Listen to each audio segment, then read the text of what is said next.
Hi, welcome everyone to today's session called The Impact of COVID-19 on Value-Based Payment and Risk Adjustment Programs. I'm very pleased to welcome you today. My name is Donna DeLong and I work for EXL Service and Risk Adjustment and Quality Solutions.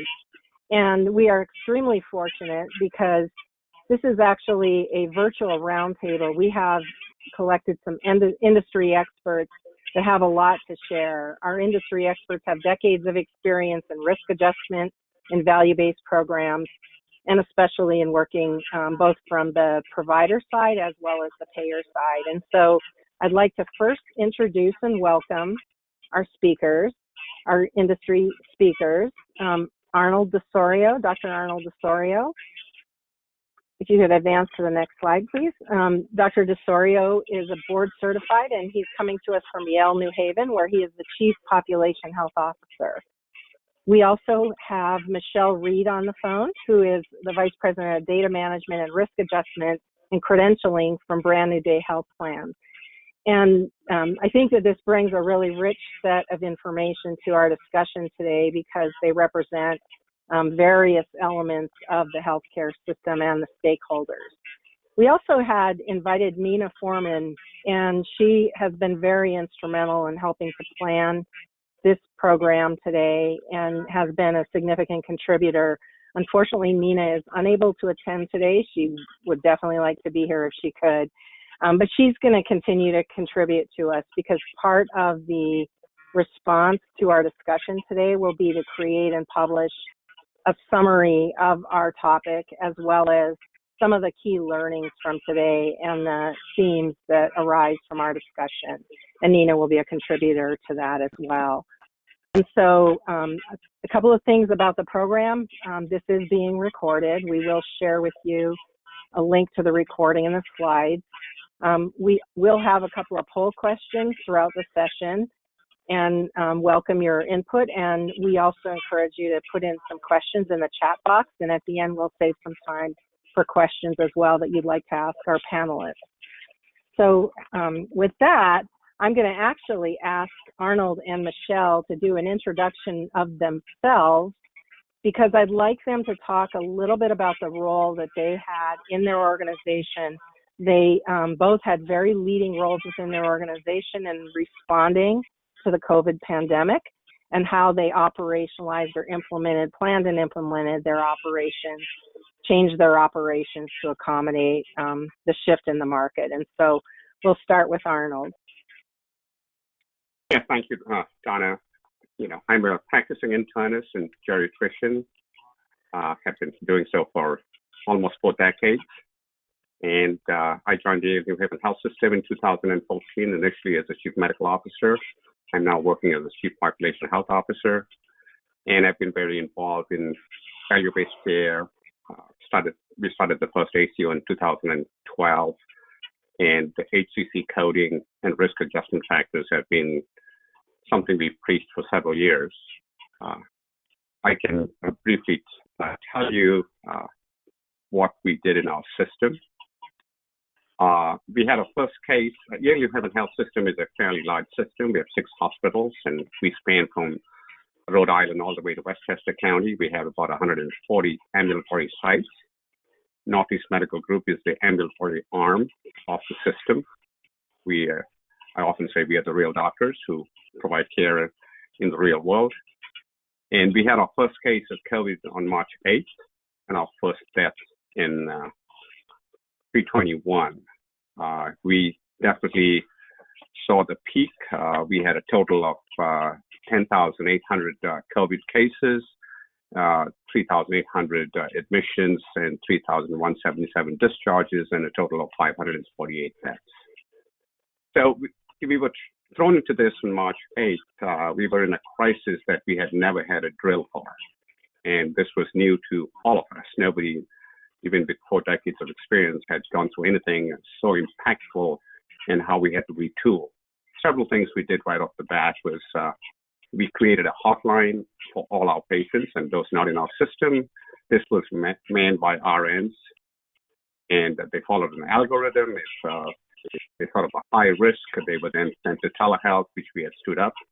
And and then they were treated, evaluated, sent for testing, and then even monitored by care coordination. We set up a system-wide command center into the entire system, met twice a day, and then operations for all hands on deck, and were given redeployed in different areas. I think that one point I would like to make is that being in an ACO was an important aspect of how we were able to redeploy and provide care in a coordinated manner. I think because we had the infrastructure, that helped. Fortunately, we had also launched a telehealth platform in January of this year, and this is targeted to Mechelle. And because none of the players were helping us reimbursing telehealth, it had a very dismal uptick in January and February. We were seeing maybe 30 patients a week. And once we launched telehealth, we were seeing around 4,500 patients a day, telehealth visits. So having had those two things in place, and we are an Epic office, so we have my shot, and that's what I'll fill off with. So I'll stop here, Donna. We can talk about what we did subsequently. Let Mechelle say a few words. Sure. Thanks, Arnold. My name is Mechelle Reed. I've been with Brand New Day Health Plan for 18 years. We're a Medicare Advantage health plan. We serve 12 counties. So during our pandemic, with our providers being in so many counties and having a large network of providers, we realized that we had to ensure that we didn't lose data. So my job within the organization is to make sure that data flow continues, monitor reporting, make sure providers are educated. And so during the pandemic, we found that there was an immediate decrease in data and a challenge for us to reach out to providers as they were closing their offices and care for members.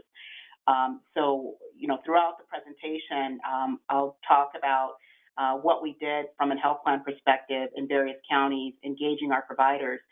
So as you know, in various areas of the state of California, we had cases of COVID that were more severe, and the number of cases were more severe in some counties and less severe in other counties. And that played a major part in how we approached our members and how we approached providers with addressing COVID.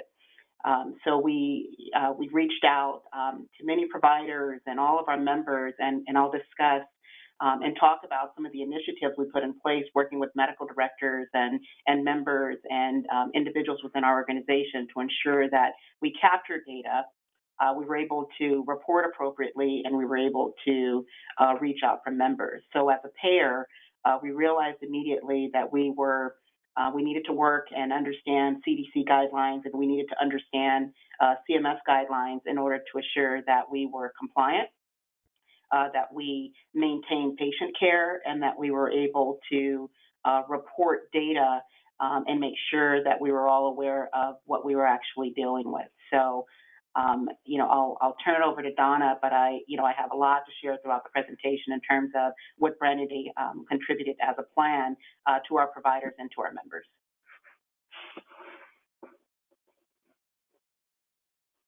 I think you're on mute. Thank you. We definitely want to hear a lot more about that, Mechelle, because especially you mentioned some of the guidelines that were new to you. I think there were 80 new codes put out there, lots and lots of regulatory changes. It was very challenging for everyone to stay on top of these new regulations. I just want to frame our conversation moving forward in terms of the different phases, because we're going to talk a lot about, as Dr. DoRosario mentioned, how did they handle their first case on March 8th, all the way to, how did he get 4,500 patients a day on telehealth? And we consider that the early phase of the pandemic, starting, in March, in February and March, when the first cases were showing up in the U.S., and then the public health emergency was declared, as well as we move into, operationalizing a response, shutting down offices, having to switch over to telehealth in April and May and convert most of your visits to a virtual visit of various types with various changing reimbursement rules around that, and certainly rules that were changing around risk adjustment and which visits were going to be credited for risk adjustment. It took about a month before CMS, after they started changing the regulations, actually came and said that the telehealth visits would actually be approved for risk adjustment. So that was a challenge while people were waiting. I know that they shut down certainly a lot of the RADV audits and emphasized taking care of patients over paperwork. So a lot of changes also in the quality management world, in the regulatory world, and changes also to providers and which providers could do which activities, and even bringing in students and people that, to the workforce, shifting around your workforce, which I know you all experienced. And as we started to move into May and late May, things start opening up as they are now in June. How do you transition to a dual business models of both telehealth as well as having face-to-face visits, and which patients do you call in and for what reasons? How do you return to some elective surgeries, et cetera, and try to retain a new normal, if you will, all the while knowing you have the threat of yet another pandemic, another hotspot, another outbreak hitting your facilities, your organizations, and what would you do differently? I think one of the advantages we have today, I know I've attended, and probably a lot of our audience has attended a lot of COVID risk adjustment telehealth webinars over the last 2 months, but I think today we have a rear view mirror advantage, if you will, because you acted very fast, you've implemented a lot, you've learned a lot, and you're kind of ready to take things to the next level. So that's really what we want to talk about today, and we're going to go through the conversation kind of following this phasic approach in framing our conversation. And so if you go to the next slide, we want to actually ask our audience a poll and just kind of take a pulse right now of where our audience is in terms of the response phases we just discussed. So if you wouldn't mind just selecting one of the options here on the poll, we'll just leave this open for about a minute. But we're asking you, where do you think your organization is now in terms of COVID-19 related to risk adjustment and value-based programs? Are you at the immediate reaction? Are you operationalizing protocols, processes, and programs, preparing for what we call, quote unquote, the new normal, or scaling for future waves of the pandemic?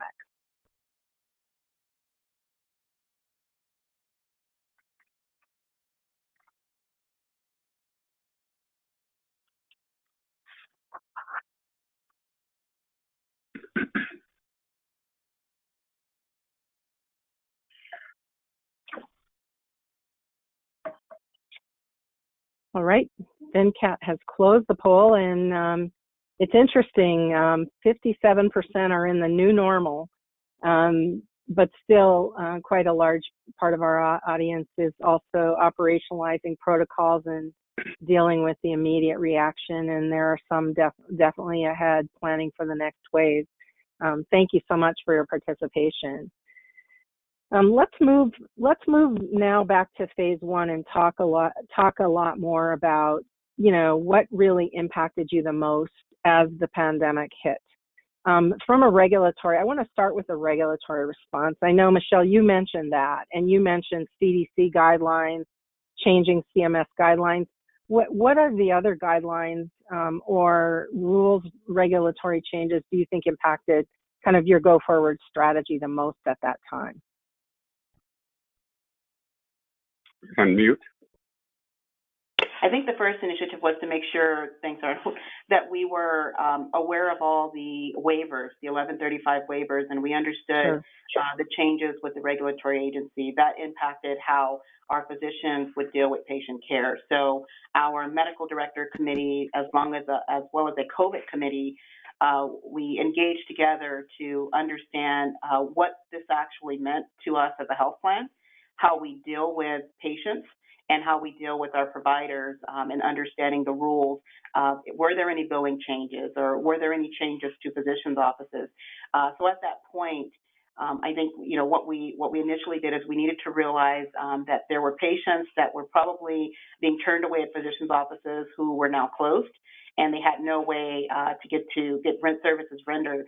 And so we did develop a committee of member service staff who were now remote.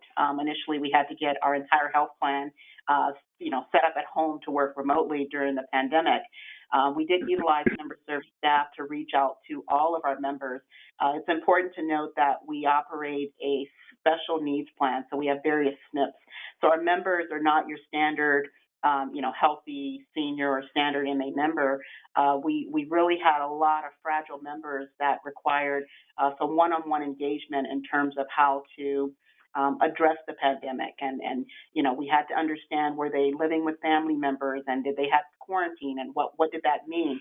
So we engaged a group of member service staff that called and reached out to our members as courtesy calls. Do you need physician care? Are there any medication issues? Are there any issues with, continuation of any ongoing care that was happening? So utilizing departments where we would normally have not had them reach out in certain aspects was our main focus, was making sure that the patients were taken care of. We also, in addition to that, we needed to understand infection control. So we brought on a group of physicians and we drafted an immediate policy looking at CDC guidelines, working with our lab services to ensure that we had infection controls in place that we were able to roll out to providers, as well as vendors that we utilized to provide, home care in certain situations where that was allowed. We wanted to make sure the proper infection control was being followed for not only our employed nurses who were on the ground treating the special needs patient, but that we were all safe and that we had a policy and procedure in place following CDC, following regulatory guidelines, where we were able to continue patient care either from a remote, and in our case, since we are special needs, being on-site helping to care for patients. That's really interesting. Arnold, what did, I think you mentioned a couple times, the infection control aspect of it, as well as the waivers for providers. What regulatory issues, Arnold, were you most focused on when this first hit and had the most impact on kind of your plan or having to develop protocols and deliver that information to your staff as well as members? So two things. Since this happened very quickly, we had to react very quickly. And I can tell you in the first week, when we set up the hotline, we had thousands of calls a day, and we had a bunker. We deployed a lot of nurses and FDRNs. We did not charge for that service.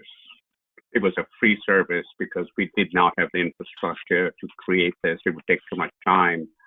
And so it was kind of rapid fire, triage, escalate the care, do the testing, and testing was a problem, as you know, and then transfer them if they were positive to care coordination and monitor them at home. I think our biggest challenge, quite frankly, was communication. We would have meetings twice a day at the command center and the leadership, and we would end the meeting by saying, I'm not sure what we're saying this morning will be true by this evening. Whether it came to what we can do, treatment protocols, and everybody was very engaged in trying to prepare for the worst. So we redeployed a lot of the ambulatory doctors and nurses to our hospitals and standby to train them. Some of them hadn't worked in hospitals for 10 years. So that was our focus and priority, to just be sure that we had enough staff in case there was what was anticipated. Fortunately, we never hit those peaks. And there was concern that patients from New York would get transferred to Connecticut, once they saturated their ICU. So that was really the first thing. Communication was difficult with many other aspects too, because we were building templates for compliance and documentation. We were educating both clinicians and patients on telehealth. I think it's an amazing story to reflect on, that so many folks, both clinicians and patients, went through a learning curve so quickly. We couldn't have planned this. I mean, it was just absolutely amazing. And I think that, and then the regulatory changes that came by from CMS and from the payers who are often waited for the CMS to say something. So we would communicate something in the morning, and the next day we'd say, okay, so and so is on board now. We can do this, we can do that. And then, as you know, second ruling, they added 80 more codes. And there was no clarity on what was right or wrong. But we said, we're just going to do what we have to do and take care of patients. So, telehealth, launch of telehealth, as I mentioned, was not so difficult because we had a platform in place and our IT support was incredibly great. But there was many barriers from the technology point of view. We used MyChart. You had to sign into MyChart. They had to download the app. And of course, our focus after the key was simply focusing on our non-COVID patients in our world, because the inpatients were well staffed. We had taken care of that. But we also knew that we had a large population of patients, those over 65, Medicare age patients, who felt isolated, had very little social capital, and extremely anxious listening to the news that was telling them that they were the highest risk at the initial phases anyway. So, and they knew they couldn't get through to us. So we had our care coordinators and we have preventive health coordinators who reached out to them and set up televisits. And they actually coached them. They did a rehearsal with them. They coached them on how to use their smartphone. Unfortunately, some people didn't have bandwidth and others did not have devices. And we did telephone calls with them. I can tell you that most patients were extremely grateful to simply be able to connect with somebody they had related to for a long time. We also used that coaching session in telehealth to tell them that if they got sick, they can use this modality to reach us and we would take care of them. And if they needed to be seen face to face, we had some sites that were open with PPE. Obviously our biggest concern in what we were doing was we didn't have enough PPE, but we did have some very smart people who were doing modeling and knew exactly what was the requirement and which sites we could keep open and so on and so forth. But I think that despite all the barriers, both from clinician point of view and the patients, I have to say this has been a very, very fulfilling experience that we could, leverage certain things that we had. Everybody pitched in, and the patients were extremely grateful and gracious in how they reacted to this. And there was concern. So I think once we focused on our older patients, we needed data for everything. Without data, you couldn't do anything. So our approach was, what do we need to solve? That was the first question today, not in 2 years like we normally do. What do we need to solve today? And if we need to solve this today, how can we solve this with the resources we have? Because there's no way to get more resources, whether it be human resources or material resources. And once we did that, then we looked at the data, and then we had our IT team say, okay, you have to do some modeling here to tell us what we can and can't do. And I think that's what helped us. We also used analytics, and you folks were most helpful with that, to identify patients who, what we call, were high risk. Patients in different categories, high risk and who haven't been seen. Patients who haven't been seen generally don't take the initiative to be seen. And so, we reached out to them and said, look, we just want to connect with you, want to make sure that all your needs are met. You have all your medications, so we'd be glad to, there's a disaster clause that will let you fill your medications before 90 days. Let us know what you need. And this is the number you call. You can reach us. We will do a telehealth visit with you now that you have rehearsed this. So when you do get sick, you're not going to have that barrier. You can talk to us and we'll do a triage, assess your function, and decide when you need to be seen. So that moved really well. And I think that, we started doing a lot of annual wellness visits because that was a very simple way to connect with patients and identify that there was some looming problem that we didn't want to leave unattended. And then we also looked at the high-risk patients and generated lists and had the preventive health coordinators call them and schedule telehealth visits. So it went pretty well, and we are now in the reopening phase. Well, it's really interesting that what you both said. It sounded like, Arnold, your call center was first an inbound call center, taking in calls from thousands of patients asking what to do. Whereas Mechelle, you did a very strong outbound call immediately, connecting with the most vulnerable members. And your call centers, it sounds like, and other resources were reallocated to make sure that that members were touched and reached.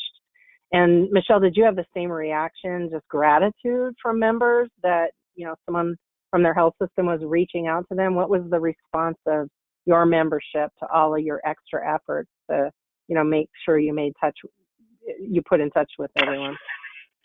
Sure. Yeah, our members were very grateful. In addition to reaching out and asking, if they had any immediate care needs, we were able to deploy certain resources in terms of members that had high blood pressure, polling if they needed blood pressure cuffs for future visits that we may have needed for patients. We had some diabetic care partner teams that were able to assist us and coordinate with our diabetics, but we found that we understood and realized that there were things going on with our members where we wouldn't have normally understood what those concerns were before through those outreach calls. And we were able to provide additional needs to the patients and collect additional data on patients that we didn't have before that helped us as we moved through the phases of dealing with the pandemic. So those members were very gracious that we called.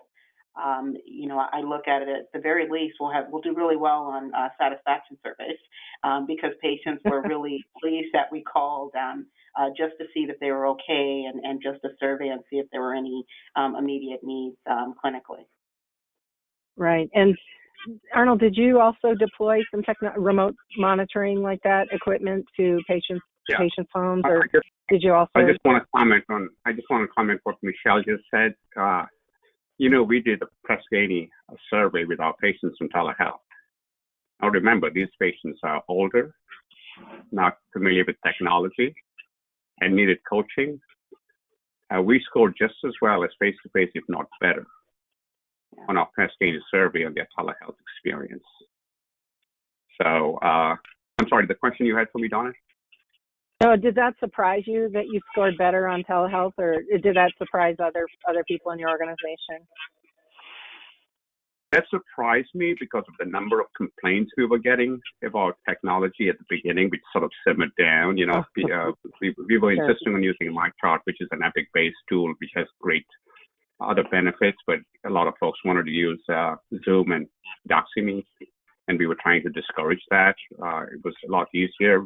They're moving towards doing something simpler, but I think that if you ask any clinician or anybody in healthcare what happened here was actually, quite frankly, stressful, but what I call great stress, because it's really rewarding stress, because I think the outcomes, patients really felt that we cared for them. We all felt that everybody cared for us, including our patients. They would, I'll tell you a funny story that every time I did a telehealth visit with my older patients, and I've been in practice long enough, so I have very old patients, but I was doing telehealth visits with 85 and 89-year-old patients. And almost 80% of the time, they would start by saying, "I am so glad to connect with you, Dr. DoRosario. I couldn't wait to talk to another adult who is not my family member. I want to kill my husband. I do not want to talk to my children." So I think it was a great outfit for them, and they always broke the ice talking about that. And we had a hard time getting them off the phone to get onto the next off the video visit, getting onto the next one. And by the way, we did the video visits very similar to face-to-face visits. We had an MA room the patient virtually, go through everything, and then they would text me and I would get on. And so it was very seamless. There was no, I think it was a great experience, but to me, I think this is an experience that is going to propel telehealth and be a very important part of what we do in the future. Sure. Did you have the same reaction, Mechelle, on the provider satisfaction going up? You mentioned, the satisfaction survey from the members, but it sounds like, Arnold's describing, kind of a reward and a personal connection with your patients that you don't always get in the rushed office visit. So did you have a similar reaction with the providers? Do they find this to be an enriching experience? And Sure, absolutely.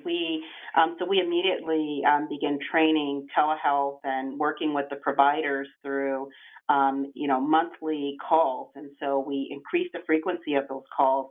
So we actually had really good turnout in terms of provider participation through our HCC training and telehealth trainings through webinars. And we had providers that are very gracious that we were releasing information and providing them with updated documentation and updated rules for them and their staff. In addition to that, we released tons of information on our website that provided information related to testing sites and billing procedures and guidelines. And so they appreciated that anything that we as a plan would find out from CMS or from CDC, that we would release that to the providers. We sent our provider service team to place outbound calls to all of our physicians. They were very gracious to receive what we call packets. We put together packets of telehealth procedures and how to deal with members during telehealth, and all the information from the CDC and guidelines were distributed to our physicians, and they were gracious for that. In addition to that, on the data side, because as my responsibility is to make sure we don't lose the data and that we continue to provide data to the providers. We are contracted with a little over maybe 100 IPAs and medical groups, where we needed to understand the data and the patient population and who's diagnosed with COVID and how we deal with and pass that on to the physicians.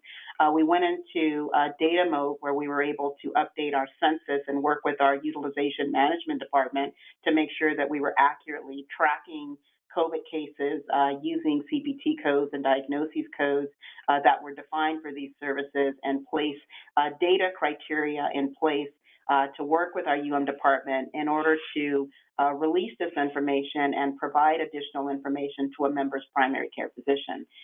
So we utilized our physicians and engaged them and to understand, what we were doing as a plan. We wanted them to know that we were monitoring patients, that we were reporting those cases of members identified, and then releasing the information back to the provider and understanding and working with the provider to develop a plan and a process to move forward in terms of monitoring. Like Dr. DoRosario mentioned, do they have enough PPE in the office, and what can we do as a health plan to assist the providers in their office with developing protocols? We have a team that put together an entire telehealth program and protocol. And so this protocol allowed us to work with our physicians that were not able to provide telehealth services, and we call it a setup. So we work with the offices to get them set up for telehealth and engage the member and work with members to call them and assist them with connecting via telehealth. So I think our providers, they are very gracious that we were working with them and, sending them data and asking them for data if they had it, so that we were all able to view the patient information through our secure portals to understand what was happening through the pandemic with their current patient population. What a collaborative environment. I mean, Dr. DoRosario, did you have the similar experience working with payers? Did you have a lot of health plans reaching out to you, offering services like that? It sounds like a win-win for everyone and a level of collaboration that is, it may be unprecedented. Yeah, I think we've always worked in collaboration with all our payers locally, but I think the speed at which they resolved issues for us was incredible. They basically said, do what you want to do, we'll take care of it. And I think that there were 3 healthcare payers who said, when we spoke about the difficulties with certain patients not having devices, they were in the process right now of them having configured iPads to be sent to them, and they would ship it back. Once to be able to do telehealth visits. So I think there were a lot of things that, they approved very quickly, and, we communicated. I think the other point that Mechelle made was webinars became our lifeline to everything. We had to have a webinar on CMS regulations, a webinar on all the Medicare Advantage payers. We had to have a webinar on how to document, be compliant, and work through this. And we also had optimization teams that we would deploy to people who had difficulty. We tracked the performance of every clinician.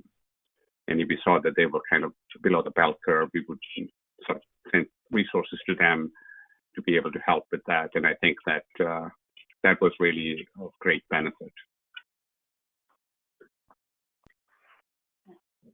Let's move on to the next phase now. So you both mentioned how data, and especially Mechelle talking about your role, the critical need to kind of get the data stream flowing again, and then use that to inform your decisions. So as you started to hear about opening up again, opening your offices, changing roles, bringing patients in, tell me a little bit about what was the most impactful for you from a data perspective to help you make informed decisions and create the plan for reopening the offices and or going back out, sending your nurses back out to visit patients in their homes. What had the most influence on that from a data perspective?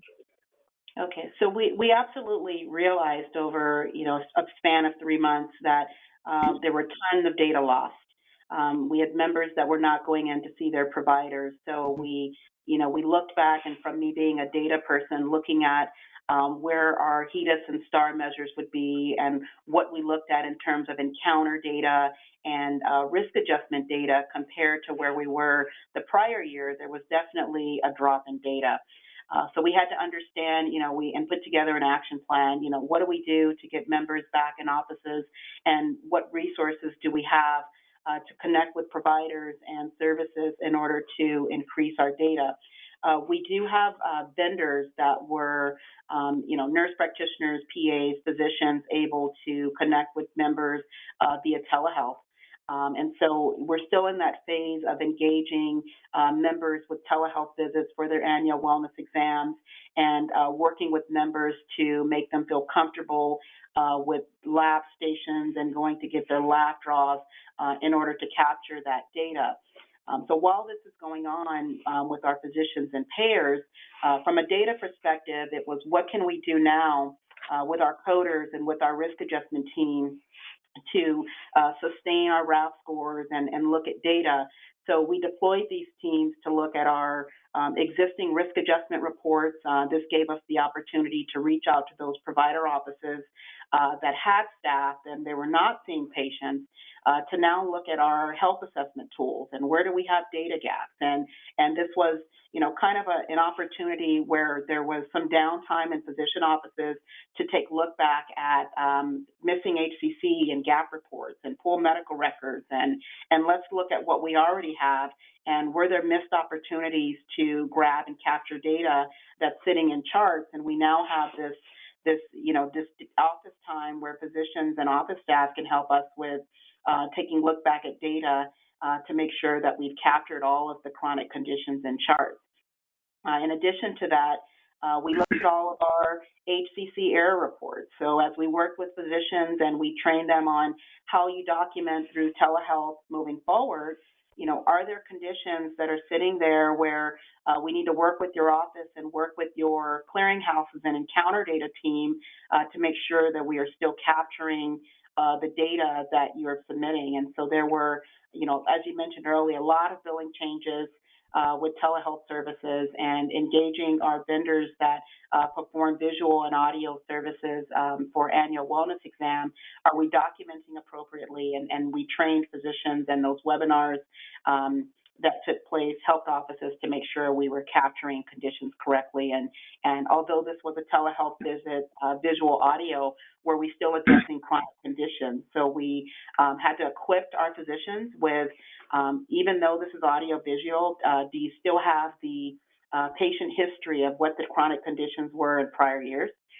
So through these audio and visual review or exams with patients, all of our providers were provided with health assessment tools to look at their diagnoses. Through our annual wellness exams, we pre-populated the annual wellness exams, which gave them 3 years worth of chronic conditions that were previously diagnosed. So as they reached out to the members for their annual wellness exam through the pandemic, we didn't leave anything on the table. We wanted them to address these annual wellness exams as though it was a face-to-face visit. And on the opposite side of that, working with their billing staff to ensure that once we received the data, that the data was accurately coded and that the data included correct place of service codes. So we took this full circle. After we started about a month or so receiving data through telehealth, we generated reports out of our system to identify those providers that were submitting claims via telehealth services, identifying the total number of encounters we would have received in the past and comparing that to encounters we received in the last month to ensure that if we were getting encounters that we looked at our entire physician primary care population and identified those service areas or those populations or those pods in our network where we were not seeing the visits occur, and then to deploy provider services to go out and find out what the barriers were in those offices in order to assist providers with making sure that they were able to treat patients. So we've kind of put together a strategy in terms of where our risk adjustment team would reach out and collect data and look for data, as well as surveying the information we already have to make sure that we understand day by day where we are in terms of percentages of risk adjustment and data collection. Sure. Yeah, I mean, that's a lot of information that the audience can really benefit from, because you really leverage the opportunity to try and get ahead of the gap. Where do you think you'll land this year? I mean, do you think you'll be, do you have any sense of, will you be able to close that gap? Is there some data that just won't be capturable, or what's kind of your general sense of that from where you sit today and what you've seen so far? Because you took a very proactive approach, an aggressive approach. Yeah. Yeah, and I think we'll do well. We were able to, in two aspects of it, reach out to members, and we're starting to contact the members to make them understand that the infection controls are in place with labs, and it's okay, to get their lab done, to follow the directions of their PCPs. In the direction of data, we feel that with the health assessment tools that we've sent out, we've received a lot of data back, from physician offices where we would have normally had gaps. So a lot of data has come in, even if it's data where we're looking at prior year and looking at recapture rate for this year. We have received a lot of prior year data, and it was some downtime in most offices. So we think moving forward, we'll do well because we've taken the initiative of looking at reports and looking at data, working with physicians' offices. For those offices where we identified they were not treating patients and they did not have telehealth capabilities, we did deploy our vendors that were able to perform annual wellness exams on their behalf, in order to ensure that these patients continued their visits with providers and to make sure we were able to collect the data. So, only time will tell where we'll end up in the end, but we've done a lot of processes and implemented a lot of processes that will help us with sustaining the data where we could. Sure, sounds great. Arnold, what is your take on the mix of visits? You mentioned too that you focused on getting providers to complete annual wellness visits where they could. How do you feel from this transition? You're going to, what are you focused on now in terms of types of visits? And what is that mix kind of playing out, and kind of what's your prediction for how it'll return back to kind of what it was before in terms of the mix of types of patient visits, what patients are willing to come in or willing to complete their assessments? A couple of things. Number one, we were not able to see a subset of patients on telehealth, for reasons I have stated before. I think one of the advantages, our focus was HCC coding, recapture, and as well as closing gaps in care. One of the advantages we have is that, we refer to telehealth as virtual care, but there's a difference between virtual care and virtual integrated care.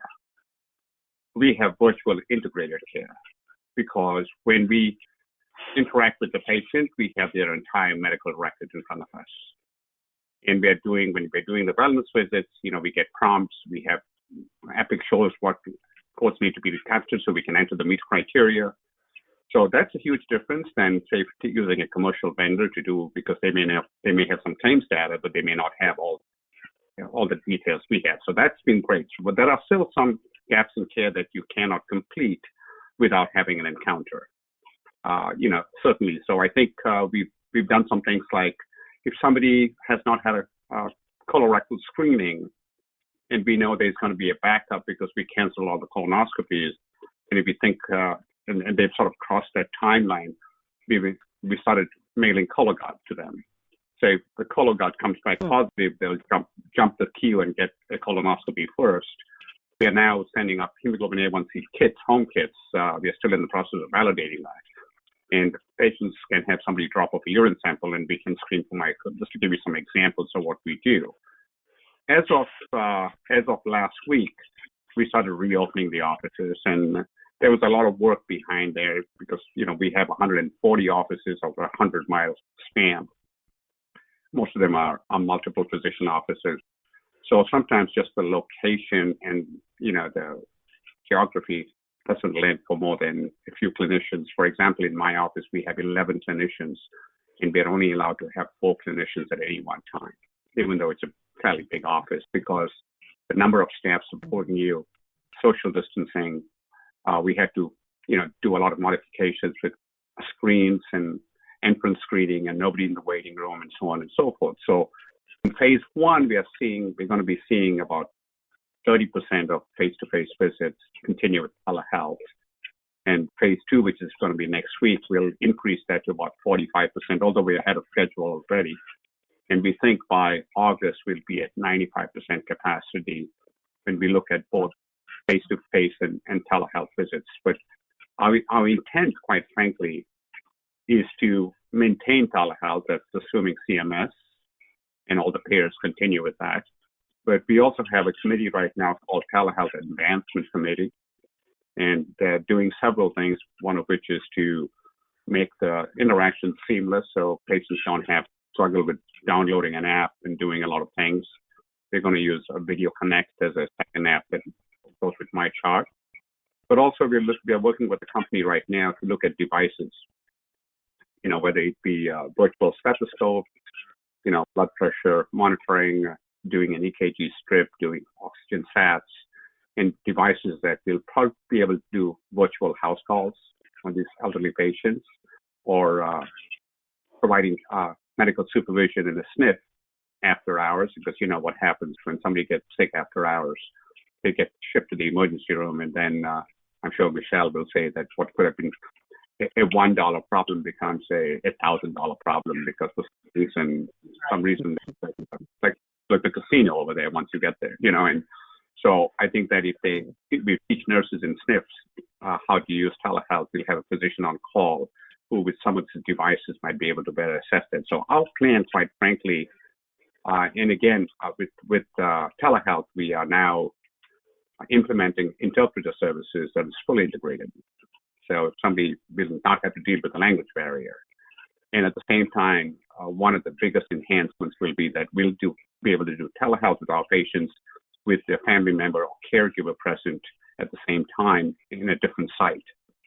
That saves me a lot of time in having to make phone calls to 5 daughters who don't talk to each other after I've seen their mother. So that's a lot of time sometimes. They say, no, I don't talk to her, you got to call her, and so and so. So now we invite one person to the meeting. So we think that out of all this, we will be able to deliver better care, timely care, cost-effective care. And we all know that a lot of what we do does not improve outcomes, simply spends money. Well, you've both given us so much good advice, and you've both spoken so much and given so many good advice to our audience. I'm really glad we have a writer who's going to capture this in a report because it's too much to absorb. But, along that line, where you were just headed, Arnold, you mentioned kind of where you see the future going, and you kind of painted a picture of your future and what kind of services and technologies that really need to be there to help you maintain delivering better care, more integrated care at a better cost, at a lower cost, and with better outcomes. What would you tell regulators or either other colleagues and peers is really needed to create the sustainable future you just described? Is there, do you have a couple of things or one or two things that you think are really top of the list? And I'd love to hear your answer from both of you on that, because I think I think number one, as a primary care physician, about 30% of what I see in the office I could do by telehealth. I've always said this. I don't need to see a rash. I can blow it up on my computer screen, and if I don't know it in the 30 seconds, I could look at it all day and I'll not know it. So number one, a lot of what we can do is that. Number two, when we clog up our schedule with simple things that we can't see the sick patients, they wind up in the emergency room because we can't see them, and we could have taken care of that in a cost-effective manner. Number three, older patients have to get transportation, somebody to help them. Sometimes timely care is delayed by 2 days, and in 2 days they go downhill and wind up in the ED. So if they have the ability to connect with us and let us discern whether this is something urgent and get them in, or at least start a treatment in the interim, that'll help. Virtual house calls, everybody knows that, in the last 6 weeks of their life, most patients wind up in the emergency room twice and have 3 or 4 imaging studies that have absolutely no value. They don't know what they're going to do with it. And so I think that, as we provide better care, we have a much older population we take care of. So I think if I had a wish list from payers and CMS, approve telehealth, for office visits, but more importantly, start looking at paying for virtual house calls, SNF care, device evaluation and monitoring, and there's a lot of precedent for this. It's been done successfully in Israel, for example, with home monitoring, and we are working with a group right now to test the devices. So I think that if we can think outside the box and say what is the benefit for the patient, or at least have a PM to support some of that, that would really help us. Very useful. Mechelle, how about yourself? Sure. Yeah, I think if I go to CMS and ask for changes, I really like the fact that they've relaxed some of the billing and coding guidelines for providers. We have a very complex system, and through this system, there's so many CPT codes and so many ICD-10 codes and place codes that it becomes a bit, administrative burden on provider's office trying to get letters and codes correct instead of addressing the actual condition and documentation. So I really like the fact that they have relaxed some of the rules in the waiver, and I'd like to see that continue. Where they are allowing, other place codes for members to go and have services rendered, expanding ambulatory surgical type centers instead of use of hospitals, or in addition to the use of hospitals. So I think from a data perspective, allowing us to capture data from the physician and allowing the physician to have more control and become decision makers over patient care, so that we can accurately track information and data for better patient care. So I think there has been a lot of good initiatives through the waiver that we're now seeing through claims and encounter data, and it's allowing us to take that data and report those outcomes to clinicians in a way, one, that we're seeing small enough data sets to where we can analyze it and take it apart and combine it with member HRAs and look for self-reported data to go back to administrative data from physicians and kind of put those things together and understand if there's any gaps or data that we should reach out to further. But I really like the fact that there has been some relaxed rules from the regulatory agencies that's making it a little bit more simple for those providers to submit data through their billing system. Sure. Well, and from your experimentation, you've proven the value of that. So hopefully that'll help influence CMS and other regulators on making that more permanent. We have, I know we're nearing the end of the hour, but we do have a couple of audience questions. So I'd like to ask this question that was posed by the audience, and it really relates to our topic about how do value-based programs and risk adjustment programs, how do they need to evolve? But more importantly, from what you've learned over this journey, how will your organization's participation change in these programs? Do you see more participation, different types of programs, shifting of what you participate in? Do you have any insight into, have you kind of started thinking through that and maybe, what you would get involved in the future based on this experience? Yeah, I think from a health plan, go ahead, Arnold. Yeah, I think, no, go ahead. I know I think from a health plan perspective, we've realized that we don't have enough telehealth participation. And as we've gone through the pandemic, we've absolutely engaged physicians who normally would have not have taken that approach, now engaged. And so they understand that there are services and resources from plans and other agencies where telehealth in many cases can be just as effective as having patients come into offices. So I think from a plan perspective, with the training and the education and providing additional resources in terms of blood pressure cuffs and other scales and pulse ox, that we will definitely see an increase in telehealth visits from providers, which could potentially provide us with better documentation, allowing them to free up office staff to help with some of the more critical type of patient care and in their billing offices documentation. Thank you. Yeah, I would echo that. I think that moving forward in value-based care, if you're going to give something value, we need to think outside the box. We need some more flexibility in how we care for the patients. I mean, there's very good data coming out showing that there's a 43% reduction in ED utilization across the country. Now, some of it might be fear, but at the same time, they're not going to the ED for avoidable ED visits. Patients are not going to many sites and they're still getting good care. I think that we would like some more flexibility. Telehealth and telehealth advancement would be probably the first step, A, because we got some experience with this, B, because patients are engaged in it from press-any scores, and we have a lot of technology we've never been able to leverage. So I think that, as far as I'm concerned, and we also know that when you have, from a payer perspective, when I have a face-to-face visit, something happens, some ancillary tests go on for some reason. When you're in telehealth, you try to use the method, do the right thing for the first time, you don't get better. In a few days, you go to the next step rather than sort of saying, well, you're here, let me just do everything now. Fully understanding that you don't need to do that because, I trained when there was not a lot of imaging in the labs and I still took care of patients, but because we have, you go to Midas, you get a muffler. Because you go someplace in the ED, you get everything. You get the image, you get the blood, you get something that nobody was even thinking about. And so that's what we want to avoid, but we need more flexibility. That's excellent. We're at the top of the hour.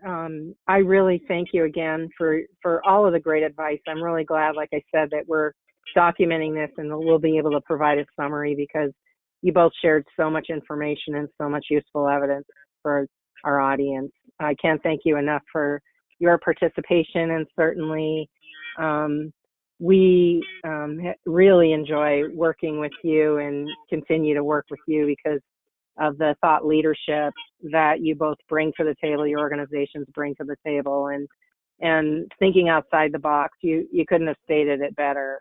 Flexibility and thinking outside the box is really what's going to take us through the next phase or multiple phases of this pandemic. So thank you very much. Any parting comments or questions from either of you that you'd like to share with our audience or share with your... I'll ask Mechelle a question.